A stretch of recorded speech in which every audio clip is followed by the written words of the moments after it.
نبی سب سے بالا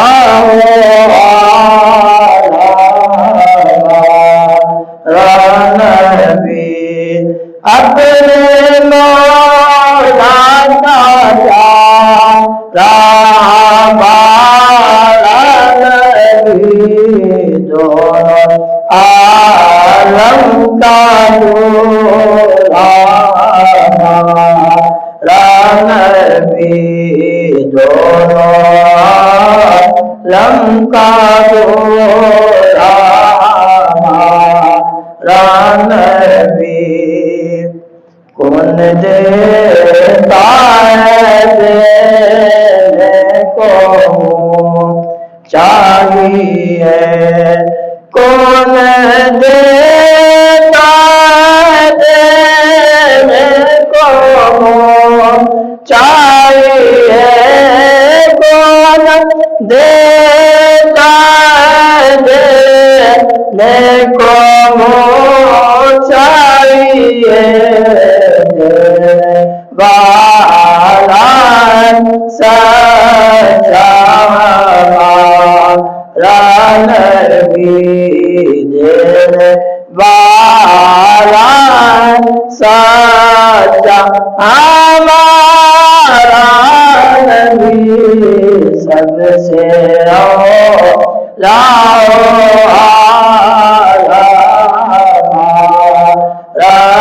نبی ملک کو نین میں انبیاء تاجدار ملک کو نین میں انبیاء تاجدار ملک کو نین میں انبیاء تاجدار ملک کو نین میں انبیاء تاجدار روتا ہمارا نبی سب سے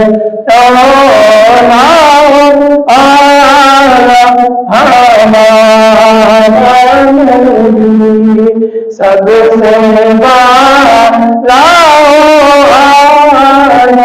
ہمارا نبی سب سے بالا ہمارا نبی آپ کو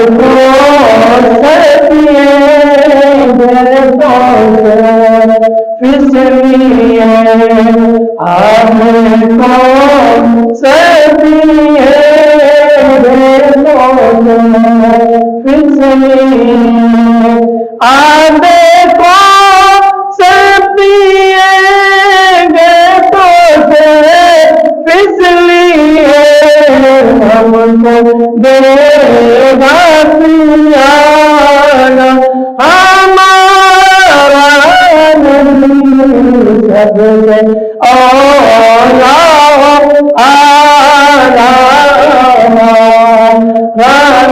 نبی سب سے بالا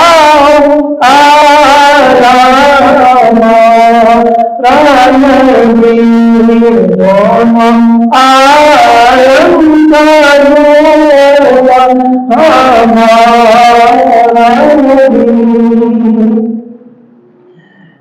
بلغ العلا بکمالہ کشف الدجی بجمالہ حسنت جمیع خصالہ صلوا علیہ وآلہ گنج بخش فیض عالم مظہر نور خدا ناکسارا پیر کامل کاملارا رہنما حمد و ثنا اللہ تبارک و تعالیٰ کی بارگاہ میں جو وحدہ لا شریک ہے، جس کا ہمسر اور برابری کرنے والا کوئی نہیں، جس کے دربار میں بڑے بڑے شاہزور بڑے بڑے سلطان اپنی گردنیں جھکا لیتے ہیں، جس کے عدل سے انبیاء بھی لرزتے ہیں، جس کے کرم سے گناہگاروں کے چہرے کھل اٹھتے ہیں، اس ذات کی تعریف ایک خاکی انسان سے کیسے بیان ہو سکتی ہے؟ درود و سلام آقا نامدار مدنی تاجدار سرکار مدینہ سرور قلب و سینہ رات قلب و جا امام الانبیاء والمرسلین کی بارگاہ میں عرض کرنے کے بعد حضرات عزی وقار آجدار جمعۃ المبارک عزت عظمت والا دن ہے. دعا اللہ تبارک و تعالی اس کی رحمتیں برکتیں ہم سب کو نصیب فرمائے. اللہ تبارک و تعالی ہم سب کے لیے یہ دن نجات کا ذریعہ بنائے. آج الحمدللہ 28واں پارہ سورۃ الصفی آیت نمبر 12. میرا رب ارشاد فرماتا ہے یا ایھا الذین آمنوا هل ادلکم علی تجارۃ تنجیکم من عذاب علیم. رب تعالیٰ ارشاد فرماتا ہے اس آیات کے اندر ایمان والوں سے میرا رب مخاطب ہے. اے ایمان والوں میں تمہیں بتا دوں. یا اللہ کیا بتانا چاہتا ہے؟ میرا رب فرماتا ہے میں تجھے بتا دوں وہ سودا گری کرو جو تمہیں دردناک عذاب سے بچائے. وہ تجارت بتا دو تمہیں، ایسی تجارت جو تم کرو گے وہ تجارت تمہاری رہنمائی کرے گی اور دوسرا انعام تمہیں دردناک عذاب سے بچائے گی.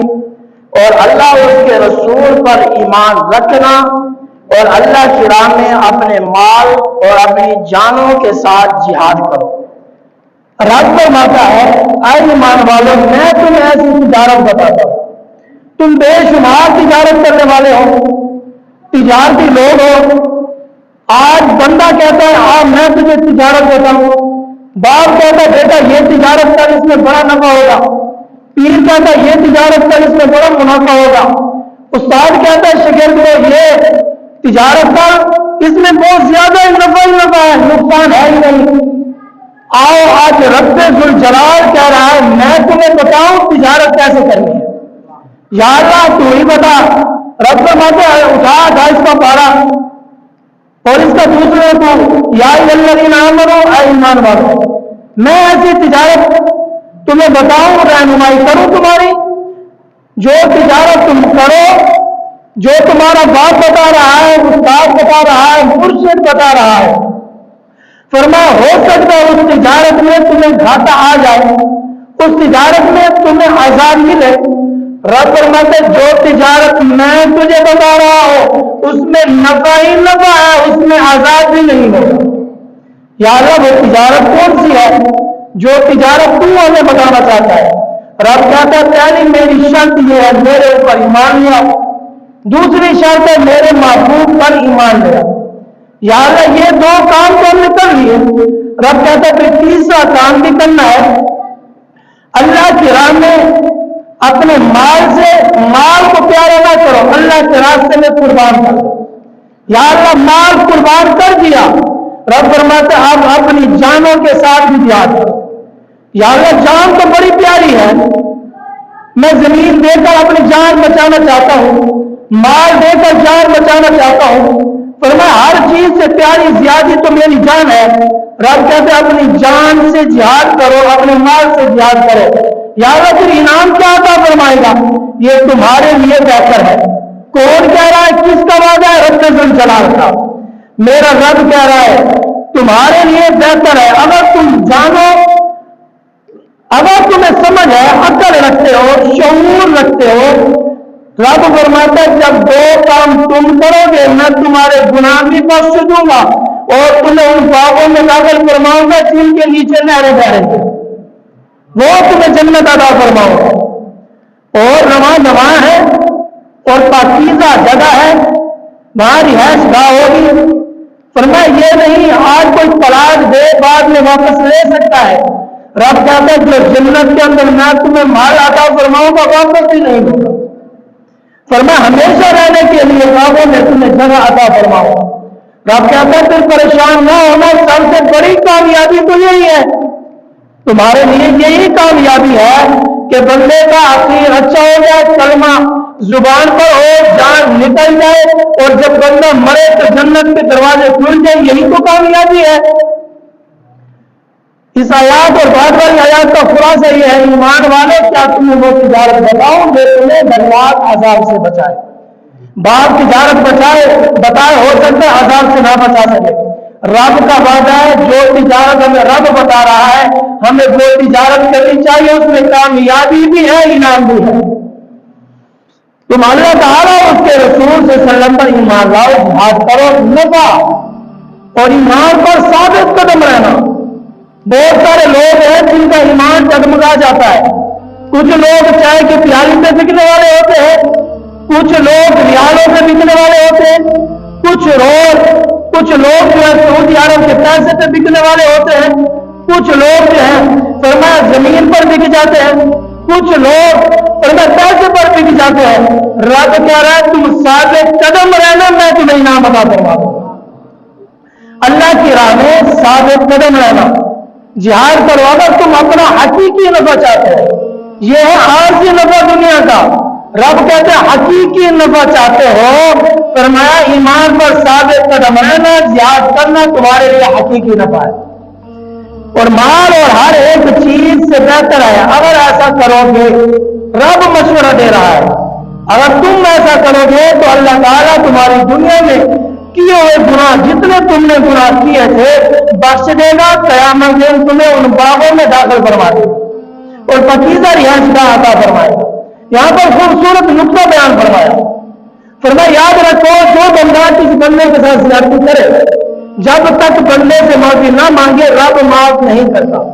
فرمایا ہاں، رب کہتا میں تمہیں ایسا عمل بتاتا ہوں، جب تم یہ عمل کرو گے جو دنیا میں لوگوں کے ساتھ بھی زیادتی کی تھی، رب کہتا ہے حقوق العباد، فرمایا میں معاف نہیں کروں گا۔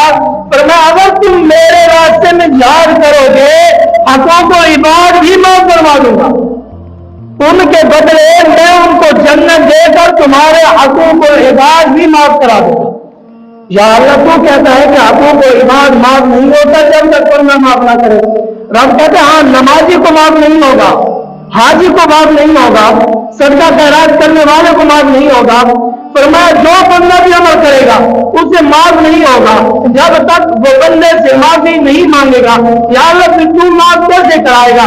رب کہتا ہے واحد عمل ہے، پر جب تم جہاد کرو گے، فرمایا اس جہاد کی برکت سے، فرمایا لوگوں کے ساتھ جو زیادتی کی تھی، فرمایا میں لوگوں کو اس کے بدلے جنت دے کر تمہارا حقوق العباد بھی معاف کروا دوں گا۔ یعنی یہ اتنا بڑا عمل ہے، کسی صورت میں معاف نہیں ہوگا۔ واحد ایک عمل ہے جب بندہ جہاد کرے گا، اللہ اس جہاد کی برکت سے لوگوں کے معاملات والے کام بھی معاف فرما دے گا۔ حضرت عمیر بن جموع رضی اللہ تعالیٰ عنہ جنگ اور اسی مہینے کے اندر ہوئی ہے، اس کے اندر بہت سارے صحابہ کرام کا ذکر ہے اور جلیل القدر صحابہ، جن کا 3 صحابہ کرام کا نام آتا ہے، جس کا حضرت امیر حمزہ رضی اللہ تعالیٰ عنہ پیارے نبی کریم رسول اللہ صلی اللہ علیہ وسلم کے چاچا جان ہیں اور آپ جنگ احد میں شہید ہوئے۔ اللہ نے یہ مقام آپ کو عطا فرمایا۔ ایک خوبصورت واقعہ لکھا ہے، فرماتے ہیں حضرت امیر حمزہ رضی اللہ تعالیٰ عنہ غور کر کے ایک بندے کے پیسے دینے تھے۔ جب وہ مدینے پہنچے تو اس نے کہا یار میرے پیسے دینے ہیں بتا۔ اس نے کہا میں نے تو نہیں دینے۔ اس نے کہا محبوب علیہ السلام کے مزار پر عنوان پر ہاتھ رکھ، حضور کے روزے پر ہاتھ رکھ کر بتا کہ میں نے تیرے پیسے نہیں دینے، میں تجھے معاف کر دوں گا، کیونکہ حضور کے شہر میں کھڑے ہیں۔ وہ بندہ آگے بڑھا، محبوب کریم کے روزے پر ہاتھ رکھا، جھوٹ بول گیا میں نے تیرے پیسے نہیں دینے، کچھ بھی نہ ہوا۔ جس نے پیسے لینے تو بڑا پریشان ہوا، اس نے میرے پیسے دینے ہیں اور حضور کے روزے پر ہاتھ رکھ کر جھوٹ بول رہا ہے میں نے پیسے نہیں دینے، اور اس بندے کو کچھ بھی نہیں ہوا۔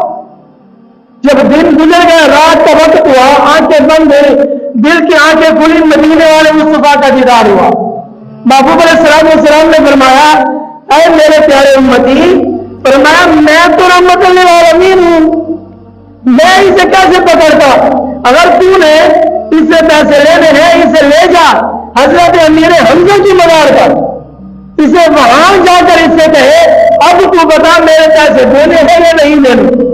اس شخص نے کہا یار تو نے رسول اللہ کے روزے پر ہاتھ رکھ کے کہہ دیا پیسے نہیں دینے، ٹھیک ہے کوئی بات نہیں، ایک کام ایسا بھی کر لے، حضرت امیر حمزہ کی مزار پہ چلتے ہیں، ان کی مزار پر ہاتھ رکھ کے کہہ دینا پیسے نہیں دینے، میں پیسے معاف کر دوں گا، ختم ہو جائے گا، میں مان جاؤں گا تو نے میرے پیسے نہیں دینے۔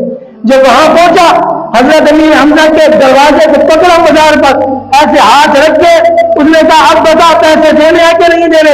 جیسے ہاتھ رکھے تھے فرمایا میں نے تیرے پیسے نہیں دینے۔ اس کے بعد کوشش کی میں اپنے ہاتھ چھڑاؤں، ہاتھ دروازے کے ساتھ چپک گئے، ہاتھ پکڑے گئے، بہت کوشش کی۔ اس نے کہا یار آپ کو پیسے میں نے نہیں لینے، آج چلتے ہیں۔ اس نے کہا تو کہہ رہا ہے چلتے ہیں، یہاں سے میرے ہاتھ کون چھڑائے گا؟ اب تو میرے ہاتھ پکڑے ہوئے۔ اس نے بہت کوشش کی، زور لگایا، دروازے کے ساتھ چپک گیا۔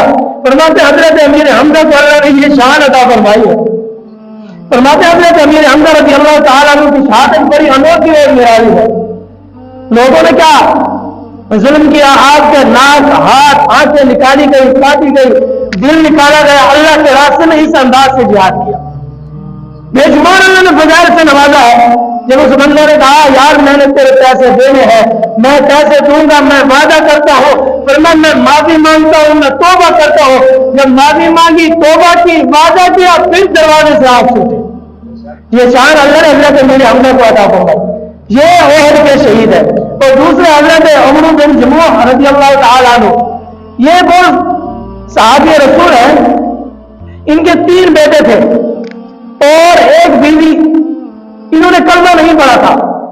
یہ زمانہ جاہلیت کے اندر بہت بڑے سردار تھے۔ سرداروں کا کیا کام ہوتا، وہ ایک بت خریدتے، اپنے گھر میں رکھ لیتے، پھر ان کی عبادت کرتے۔ اس نے بھی ایک بت خریدا ہوا تھا، گھر میں رکھا ہوا تھا، اس کی عبادت کرتا۔ اچھا جاہل لوگوں کے عقل کے پردے ایسے ہوتے ہیں دیکھے کہ بت کے اوپر بت سے مشورہ کرتے، یہ کام کروں یا نہ کروں۔ اس نے بت خریدا، گھر میں رکھ لیا اور اس کی عبادت کرتا رہا۔ تو مدینہ کے جو مبلغ تھے حضرت مصعب بن عمیر رضی اللہ تعالیٰ عنہ صحابی رسول ہے، آپ دین کی تبلیغ کر رہے تھے، دین کی تبلیغ کرتے رہے، بہت سارے لوگ مسلمان ہوئے اور یہ مسلمان نہ ہوئے۔ آپ نے ان کے گھر میں تبلیغ کی، ان کی بیوی نے کلمہ پڑھ لیا، اس کے بیٹے نے کلمہ پڑھ لیا، 3 بیٹوں نے کلمہ پڑھ لیا، یہ ابھی کلمہ نہیں پڑھا تھا انہوں نے۔ تو ایک دن ایسا ہوا، اس کی بیوی کہنے لگی، جب یہ بتوں کی بات کرتا، بیوی کہنے لگی جو وہ مکے میں پیارا محبوب ہے اس کا تذکرہ بھی سن۔ نہ خاموش ہو جانا، اس کا نام بھی نہ لینا، میرے بچوں کو بھی نہ جانے دینا، تم بھی ان کی بات نہ سننا۔ فرمایا جب اس نے بات چھیڑی نا، مدینے والے مصطفیٰ کا تذکرہ ہوا ان کے گھر میں، کیونکہ 3 اور 4 تو مسلمان ہو چکے تھے، اب یہ اکیلا تھا۔ اس نے کیا کیا، اس نے کہا اچھا یہ بات ہے۔ ایک دن اس کا بیٹا تھا حضرت خلاد رضی اللہ تعالیٰ عنہ، وہ آئے بیٹھے باپ کے ساتھ اور انہوں نے قرآن پڑھنا شروع کر دیا، سورہ فاتحہ پڑھی۔ انہوں نے کہا حضرت مصعب بن عمیر رضی اللہ تعالیٰ عنہ نے مجھے یہ سورہ سکھائی ہے۔ اس نے کہا پڑھ۔ جب انہوں نے پڑھا الحمدللہ رب العالمین الرحمن الرحیم مالک یوم الدین ایاک نعبد و ایاک نستعین اهدنا الصراط المستقیم صراط الذین انعمت علیہم غیر المغضوب علیہم ولا الضالین۔ جب اس نے قرآن سنا دل کی دنیا بدل گئی اور کہنے لگا مصطفیٰ پر ایسے قرآن نازل ہوتا ہے؟ انہوں نے کہا ہاں میرے نبی پر ایسے قرآن نازل ہوا۔ اس نے کہا پھر بھی میں کلمہ نہیں پڑھوں گا، پہلے اپنے بت سے مشورہ کروں گا، اگر بت کہے گا یہ نیا دین قبول کر لوں گا قبول کر لوں گا۔ پھر ہوا کیا، اس نے کیا دیکھا، اور ان کا زمانہ جاہلیت کے اندر کیا کرتے، بت کے اوپر ایک عورت کو بٹھاتے، عورت کے اوپر پردہ ڈالتے، فرماتے پھر عورت سے پوچھتے، جب وہ عورت مشورہ دیتی اس پر چلتے۔ یہ اختر میں پردہ پڑا ہوا تھا، اس نے ایک عورت کو بت کے اوپر بٹھایا، اس کے اوپر پردہ ڈالا، پھر آواز دی بتا میں نیا دین قبول کر لوں یا نہ کروں؟ عورت خاموش رہی۔ ایک مرتبہ پوچھا، دوسری مرتبہ پوچھا، تیسری مرتبہ پوچھا، کوئی آواز نہ آئی۔ جب یہ خاموش ہوا فرماتے ہیں پھر خاموش ہو گیا اور کوئی دین قبول نہیں کیا۔ اس کے بیٹوں کو حضرت معاذ بن جبل رضی اللہ تعالیٰ عنہ آپ نے ایک تنظیم بنائی۔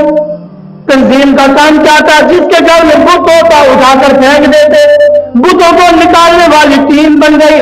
حضرت معاذ بن جبل ان کے گھر آئے، ان کے 3 بیٹوں کو تیار کیا، رات کا وقت تو بت اٹھا کر گندی نالی میں پھینکا، پھر صبح جو اٹھا اس نے دیکھا کہ میں بت کی پوجا کروں، آگے بت نظر نہ آیا، پھر دیکھا گندگی میں پڑا ہے، اسے دھویا صاف کیا پھر رکھ دیا، پھر دوسرا دن آیا اس نے ایسا کیا، انہوں نے پھر بت اٹھایا گندی نالی میں پھینکا، پھر تیسرا دن آیا اس نے تلوار اٹھائی بت کے ہاتھ میں دے دی، کہا یہ بت اپنی حفاظت خود کرے گا، تلوار کری رہی، رات کا وقت آیا، پھر بوٹوں نے آپ کے بیٹوں نے بت کو اٹھایا گندی نالی میں پھینکا، تیسرا دن بھی گزر گیا، صبح ہوئی اس نے بڑا عجیب منظر دیکھا، فرمایا یہ عجیب بت ہے، اپنی حفاظت نہیں کر سکتا، میری حفاظت کیسے کرے گا؟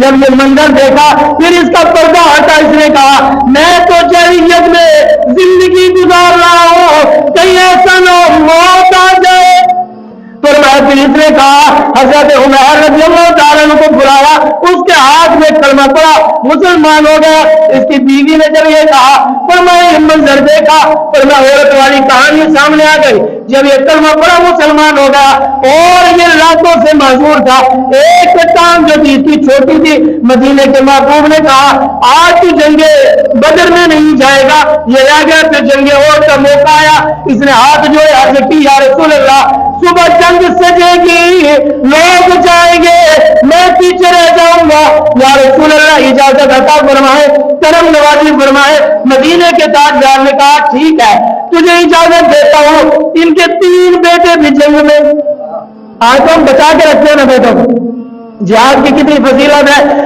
مدینے والے مصطفیٰ فرماتے ہیں میرا اللہ مجھے زندگی دے میں جہاد میں جاؤں، ایک مرتبہ میں شہید ہو جاؤں، پھر اللہ زندگی دے پھر شہید ہو جاؤں، پھر اللہ زندگی دے پھر شہید ہو جاؤں، کہتے گئے، فرمایا اللہ مجھے زندگی دیتا رہے، جب لوگ مریں گے قیامت کے دن کوئی تمنا نہیں کرے گا واپس دنیا میں جاؤ، جب شہید کی باری آئے گی شہید کہے گا یا اللہ ایک بار نہیں 10 بار بھیج، میں تیرے راستے میں قربان ہونا چاہتا ہوں، مدینے والے مصطفیٰ کے دل کی تمنا ہے کاش کہ میں بھی شہادت کا مقام پا لیتا، پھر جب یہ حضرت عمر بن جموح رضی اللہ تعالیٰ عنہ ان کی ٹانگ چھوٹی تھی، لوگ تانا دیتے، محبوب کی بارگاہ میں ہے یا رسول اللہ لوگ مجھے تانا دیتے ہیں کہ یہ لنگڑا ہے، کیا لنگڑے جنت میں نہیں جائیں گے؟ آنکھوں میں آنسو تھے، روتے ہوئے آئے، حضور نے اجازت بھی دی، فرمایا یا رسول اللہ میں اس لنگڑے پان کے ساتھ جنت میں داخل ہو جاؤں گا، مدینے والے مصطفیٰ نے قریب کیا، دریائے رحمت جوش میں آیا، مدینے والے مصطفیٰ نے ایسے ہاتھ رکھا، پہلے تو چل رہے تھے قدم چھوٹا تھا، حضور کا ہاتھ لگنا تھا، لوگ بیٹھے ہوئے تھے، مجمع سامنے تھا، ایسے اٹھے کھڑے اور دونوں قدم سیدھے ہو گئے، لوگ حیران رہ گئے، فرمایا یہ کمال کہاں سے ملا؟ فرمایا مدینے والے مصطفیٰ کی نگاہ سے ملا۔